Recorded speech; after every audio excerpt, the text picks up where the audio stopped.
আসসালামু আলাইকুম। আপনারা সবাই ভালো আছেন? আল্লাহর রহমতে আমরা তো ভালোই আছি, আপনাদের দোয়ায়। আপনারা কেমন আছেন কমেন্টে জানাবেন। আজকে চিংড়ি মাছ দিয়ে পেঁয়াজ দিয়ে ভুনা করব, আর চিংড়ি মাছ দিয়ে সাদা লাউ দিয়ে রান্না করব। একটা আলু দিয়েছি। দেখতে থাকেন, আমার সাথে থাকেন। আর আমার ভিডিওটা যদি ভালো লাগে তাহলে কমেন্ট, শেয়ার, লাইক, সাবস্ক্রাইব করবেন, বেশি বেশি শেয়ার করবেন আমার ভিডিওটা। আর দ্বিতীয় কথা, যারা আমার নতুন নতুন ভিউয়ার্স আছেন তাদের অসংখ্য ধন্যবাদ। বেল আইকনটা বাজিয়ে ভিডিওটা শুরু করবেন, সবার আগে আপনাদের কাছে ভিডিওটা চলে যাবে। তো দেখতে থাকেন, আমার সাথে থাকেন। দিয়ে দিলাম তেল,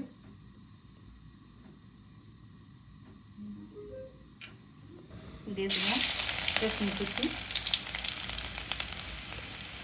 দিয়ে দিলাম পেঁয়াজ, দিলাম মরিচ পাতি, দিয়ে দিলাম লবণ। এখন একটু ভেজে নেব।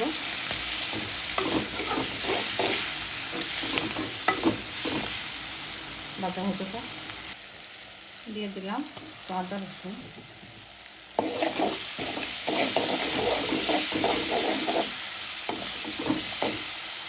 দিয়ে দিব একটু পানি,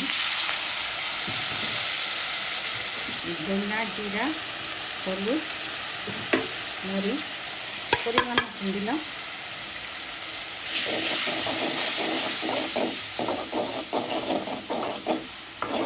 মশলাটা একটু কষানো হয়ে গেছে। দিয়ে দিলাম লাউ আর একটা আলু দিচ্ছি।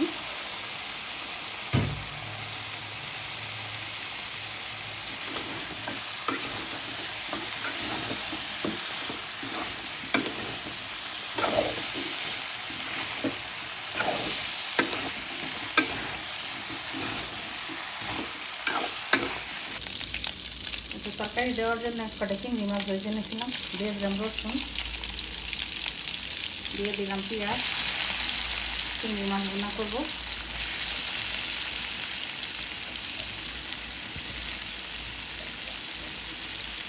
দিয়ে দিলাম কতগুলো টমেটো কুচি, দিয়ে দিব লবণ,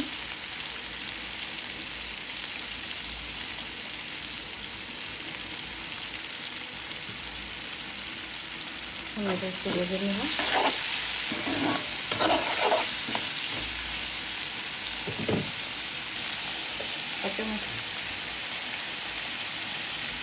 কাঁচামরিচ কুচিটা দিয়ে দিলাম।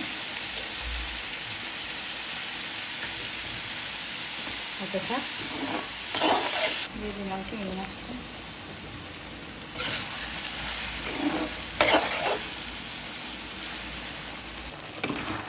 ডালটা কষানো হয়ে গেছে। ডাল থেকে পানি উঠছে,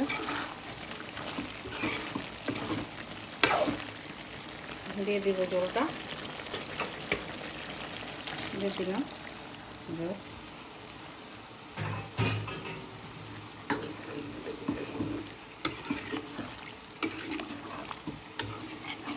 আর একটু দিব।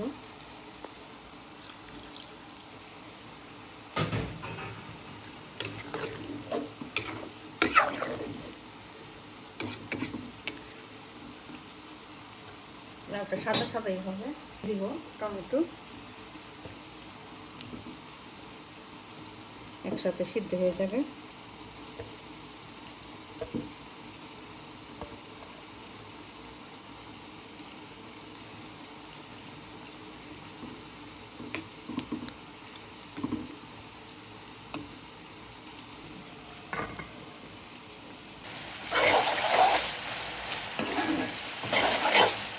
ভাজা দিয়ে দিব আদা রসুন, দিলাম। দিয়ে দিব হলুদ, মরিচ, জিরা, ধনিয়া,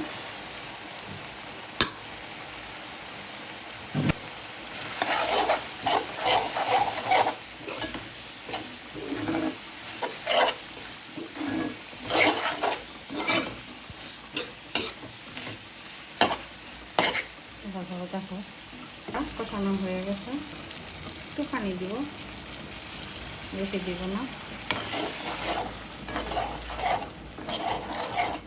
চিংড়ি মাছ হতে তো সময় লাগে না।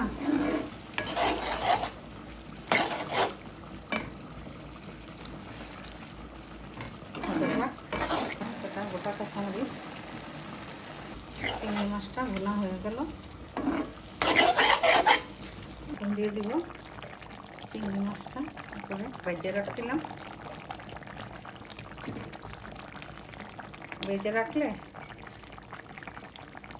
মাছটা গন্ধ আসে না, ভালো লাগে। এভাবে রান্না করে খেয়ে দেখবেন আপনারা। গোটা কয়টা কাঁচামরিচ দিয়ে দিলাম, একটু হোক, মাছটা দিছি এখন, একটু দিয়ে দিলাম। আমার লাউ তরকারিটা হয়ে গেল।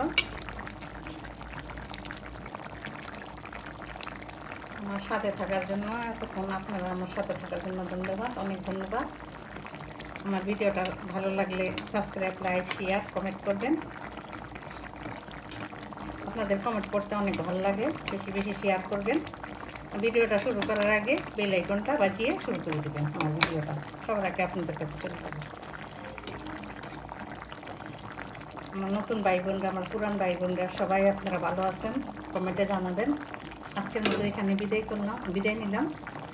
ভুল ত্রুটি হয়ে থাকলে, সবারই ভুল ত্রুটি হতে পারে, ক্ষমা দৃষ্টিতে দেখবেন। আল্লাহ হাফেজ।